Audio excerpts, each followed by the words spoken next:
alfabetização dos seus alunos te preocupa? Eu vou te contar como é que eu consegui alfabetizar uma turma inteira em apenas 180 dias, mesmo quando todos diziam que era impossível. Mas antes, deixa eu me apresentar. Eu sou a professora Evelyn Cassilo, mestra em educação, professora há 18 anos, e eu quero compartilhar com vocês algo que realmente transformou a minha vida como professora e que eu acredito que pode transformar a vida de vocês também. Por 10 anos eu fui a professora alfabetizadora lá na rede pública de ensino. Lá no comecinho da minha carreira, né, na escola, eu morria de medo de pegar uma turma para alfabetizar, mesmo que fosse pré-alfabetização na educação infantil. O meu maior medo, receio, era a alfabetização. Me dá quarto, quinto ano, eu pensava, mas não me dá primeiro. E eu acho que qual pedagogo, né, que nunca passou por isso, eu só tinha visto a teoria na faculdade, e naquela época a gente falava muito de sondagem, só que não havia uma explicação do porquê das coisas. Então, por exemplo, por que a gente usa a folha branca para fazer sondagem? Por que tem que ser um quarto da folha? Por que tem que ser sem pauta? Por que a ordem das palavras, né? A escolha do campo semântico? A gente falava, inclusive, das hipóteses da escrita, das hipóteses de escrita da Emília Ferreiro, e eu entendia todos os níveis, mas ninguém me dizia exatamente quais eram as atividades práticas que eu precisava fazer e planejar para que as crianças avançassem. E, de verdade, isso me deixava muito insegura, porque eu conseguia entender e eu realmente, né, perguntava, tá bom, mas o que eu faço para uma criança evoluir? E eu nunca tive essa resposta. E aí, mesmo com medo, que a gente já vai com medo mesmo, né, eu tentei aplicar aquilo que eu havia aprendido. A primeira vez que eu alfabetizei, eu nunca vou esquecer, porque a gente nunca esquece a primeira alfabetização, foi para uma aluna só. Eu estava lecionando para uma terceira série, sala lotada, todos alfabéticos, mas uma aluna não estava alfabética. E eu optei pelo método tradicional, que é o que eu lembrava. Então era lá, letra, letra, muito exercício, atividade fragmentada, circule a letra tal, né? Seguindo aquilo que eu achava que eu sabia fazer. E a minha aluna, ela levou quase que um ano inteiro para chegar lá na última família. Então, trabalhava lá, né, com a família do Bababi Babu, aquela coisa toda engessadinha, fragmentada. E eu percebia claramente que a minha aluna foi lendo com muitas dificuldades, cheia de lacunas, que são aquelas lacunas que a alfabetização tradicional deixa, que eu não vou nem entrar aqui nesse método, deixa para um outro momento. E eu sempre quis, porque na minha escola tinha professoras construtivistas, e eu queria ser construtivista, né? Era tudo que se falava naquele momento, né? Como é que se faz? E eu percebia que elas tinham uma abordagem diferente, né? Uma postura diferente no planejamento, e eu ficava inconformada com aquele trabalho engessado que eu fazia, né? E aí, o que eu fiz? Não contente, eu fui estudar. Fui me apropriar do que era o construtivismo, e naquele momento, naquele movimento de entender as práticas, né, de aplicar, de trabalhar com os alunos de forma ativa a construção do conhecimento, né, porque é isso que o construtivismo vai falar. E é isso que eu tive uma surpresa. Adivinhem? Fui atribuída, né, me foi atribuída uma sala de primeiro ano. Minha coordenadora chegou e falou assim, você vai o ano que vem pegar um primeiro ano. E foi bem no momento que a legislação, se não me engano, salvo erro, foi em 2013, que a legislação mudou para o ensino de 9 anos, o Cumpra-se, né? E aí eu recebi de presente 32 crianças ali com 6 aninhos. E foi um desafio, gente, professoras, foi um desafio gigantesco. Eu falo que o medo me definia, né? Medo de tudo. Medo de dar conta de uma sala de aula lotada, 32 crianças, medo de aplicar o que eu estava estudando naquele momento, que era o construtivismo, e não dar certo, medo de não ter recurso, porque na escola pública normalmente não tem recurso, né, suficiente, medo das cobranças das famílias, das pressões da família, da gestão, de tanta burocracia e demandas que a gente tem que entregar. Esses medos todos que nós temos quando somos professoras, né, e só os bons entendedores entenderão.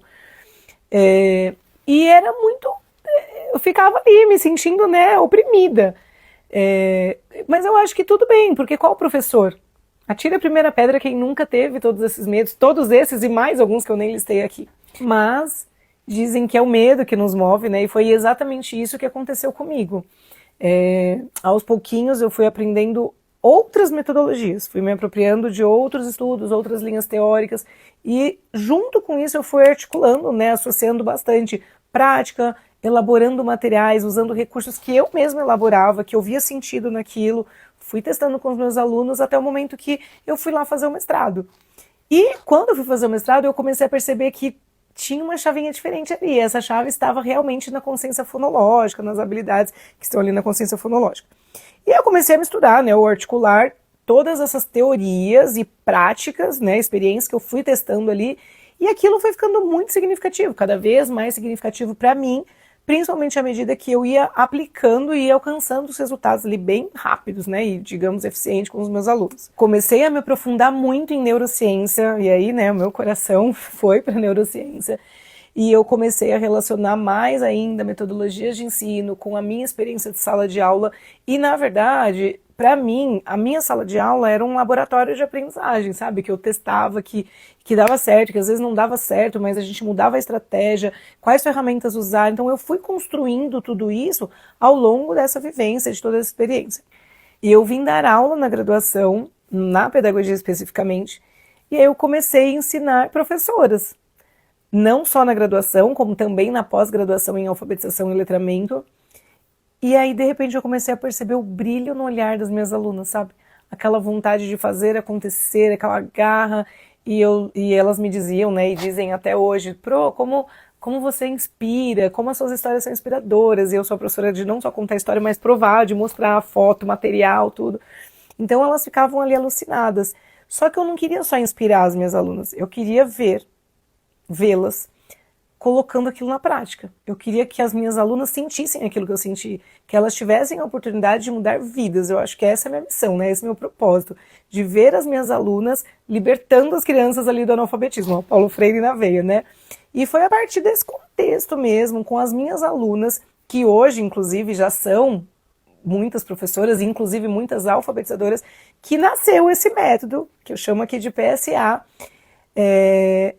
que é um método que eu desenhei mesmo ali na raça, que eu escrevi, que eu reescrevi, a partir de anos de estudo, de muita experiência, de muita prática lá no chão da sala de aula.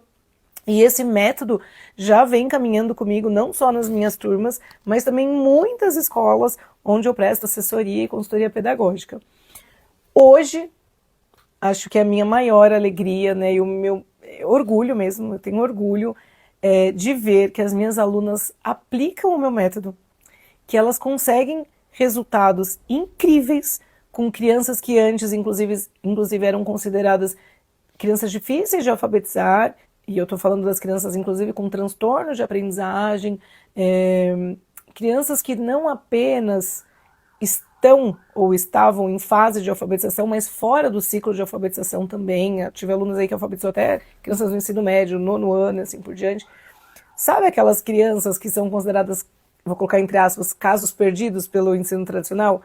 Essas crianças aqui que eu estou falando.